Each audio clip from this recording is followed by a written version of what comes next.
শীতের কুয়াশায় ঢাকা রাত। নদীর ঘাটে নোঙর করা ছোট একটি ট্রলার। চারপাশে নীরবতা, শুধু মাঝে মধ্যে দূরের কুকুরের ডাক ও পানির মৃদু ঢেউয়ের শব্দ। ধীরে ধীরে ট্রলারটি ছেড়ে যাচ্ছে ঘাট থেকে, তাতে চড়ে আছে 10 জন যুবক। তাদের চোখে স্বপ্নের ঝিলিক, কিন্তু মুখে চাপা উদ্বেগের ছাপ স্পষ্ট। শাকিল ছেলেদের ভিড়ে একটু চুপচাপ, চোখে মিশ্র অনুভূতি। পাশে বসা এক বন্ধু গায়ে যেন কাঁপন ধরেছে। ট্রলারের ইঞ্জিনের শব্দ নদীর রাতকে আরও গম্ভীর করে তুলেছে, আর কুয়াশার চাদরে ঢাকা চারপাশে যেন রহস্য আরও গাঢ়। তোর কি ভয় করছে? আরেক যুবক একটু হাসি দিয়ে, মুখে আতঙ্কের ছায়া হলেও সাহস নিয়ে বলল, ভয় তো লাগছেই, কিন্তু পিছনে তো কিছু নেই। সামনে কিছু থাকলে সেই ভালো।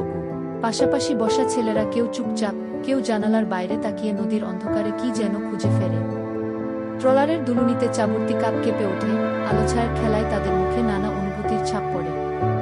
ঘণ্টার পর ঘণ্টা কেটে যায়। নদীর শান্ত জলধারা পেরিয়ে তারা ধীরে ধীরে সমুদ্রে পৌঁছে। দূরে দেখা যায় বিশাল সাদা ঢেউ, আকাশে কালো মেঘের স্তর। ট্রলারের মাঝি অভিজ্ঞ বৃদ্ধ কড়া গলায় বলছে সবাইকে শান্ত থাকতে, সব ঠিক আছে। কিন্তু যুবকদের চোখে ভয়, কেউ কারো দিকে তাকায় না, শুধু ঠোঁট কামড়ে ধরে থাকে। রাত গভীর হয়, ঘড়ির কাঁটা থেমে গেছে যেন। বাতাসের গতি বেড়ে যায়, ট্রলারটা প্রবল ঢেউয়ে দুলে ওঠে। কেউ কেউ দোয়া পড়ছে, কেউ চোখ বন্ধ করে মা বাবার কথা ভাবছে। শাকিল জানে না এটা কি রোমাঞ্চ না নিঃশব্দ ভয়। তার বুকের ভিতর ধুকপুকুনি বাড়ে। শাকিল মনে মনে বলল, আম্মু, তুমি এখন ঘুমোচ্ছ? তুমি তো জানো না তোমার ছেলে এখন কোথায় তার আছে। ভাবনার মাঝে হঠাৎ এক বিশাল ঢেউ এসে ট্রলারটাকে নাড়িয়ে দেয়া। ঢেউয়ের আঘাতে ট্রলারের একপাশে একজন ছেলে পড়ে যাওয়ার শব্দ, চিৎকার, হুলস্থুল।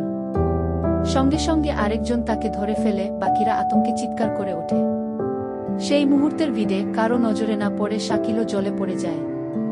চারপাশে অন্ধকার আর পানির গর্জন, কোথাও কোনো আলো নেই। সে নিঃশব্দে হারিয়ে যায় সমুদ্রের গভীরে। কুয়াশা আর অন্ধকারে শাকিল জলের মধ্যে দুলছে, শরীর ঠান্ডায় অবশ, মনে ভয় আর আশা মিশে যাচ্ছে। চারপাশে শুধু ঢেউয়ের শব্দ, দূরে ট্রলারের কণ্ঠস্বর হারিয়ে যায়।